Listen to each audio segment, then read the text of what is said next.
एक बार की बात है, शाम का समय था। जंगल में काली घटाएं छाई हुई थी। काली घटाओं के कारण जंगल में बिजली गिर गई थी और जंगल में आग लग गई थी। उस जंगल में एक सुनहरे बालों की बहुत सुंदर हिरनी रहती थी। वो शाम को एक नदी किनारे पानी पीने के लिए आई। उस समय उसने नदी के अंदर अपनी चिंता भरी परछाई देखी। उसके चेहरे पर चिंता दिख रही थी, क्योंकि जंगल की आग में उसका घर जल चुका था और उसे अपने बच्चों को जन्म देना था। वो हिरनी 3 महीने से प्रेग्नेंट थी और उसे प्रसूति का दर्द भी होने लगा था। तभी उस हिरनी ने सोचा कि वो अपने बच्चों को जन्म इस नदी के किनारे ही कहीं अच्छी जगह पर दे दे।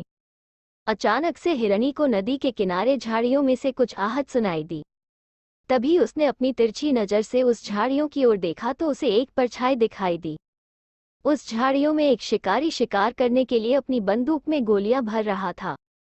वो उस हिरनी का शिकार करने की सोच रहा था। हिरनी पहले से ही बहुत घबराई हुई थी और उस शिकारी को देखकर और घबरा गई। हिरनी ने मन ही मन में वहां से धीरे से भागने की सोची।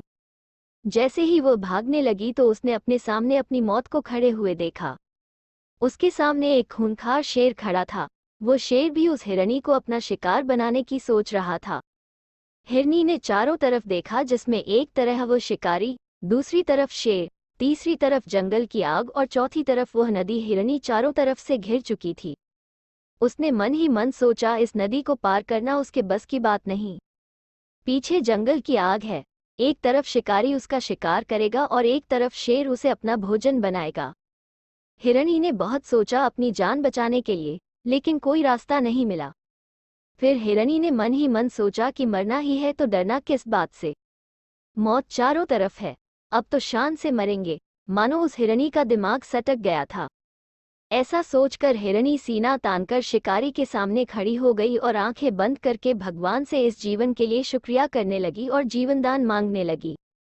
तभी शिकारी अपनी बंदूक में गोलियां भर चुका था और वह बंदूक को हिरनी की तरफ करके कंधे पर बंदूक रखकर हिरनी को निशाना बना ही रहा था कि एक अजीब सी घटना वहां पर घटी। जंगल की आग से एक चिंगारी उछली और वह चिंगारी शिकारी की आंख पर आ लगी। वह शिकारी अंधा हो गया। शिकारी का निशाना हिरनी की ओर से चूक गया और शेर की ओर घूम गया। शेर वहीं पर घायल हो गया और वहीं गिर गया। बिजली की गर्जना के साथ वहां पर बूंदों के रूप में बारिश होनी शुरू हो गई। बारिश होने से मौसम बहुत ही सुहावना हो गया और जंगल में लगी आग भी बारिश के कारण बंद हो गई। इस सुहावने मौसम में हिरनी ने 3 बच्चों को जन्म दिया। इस कहानी से हमें अपने जीवन में ये सीख लेनी चाहिए कि हमें कभी अपने जीवन में परेशानियों से पीछे नहीं हटना चाहिए।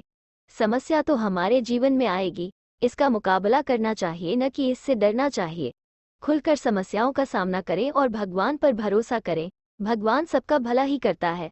कहानी पसंद आए तो चैनल को लाइक, शेयर और सब्सक्राइब करें। धन्यवाद।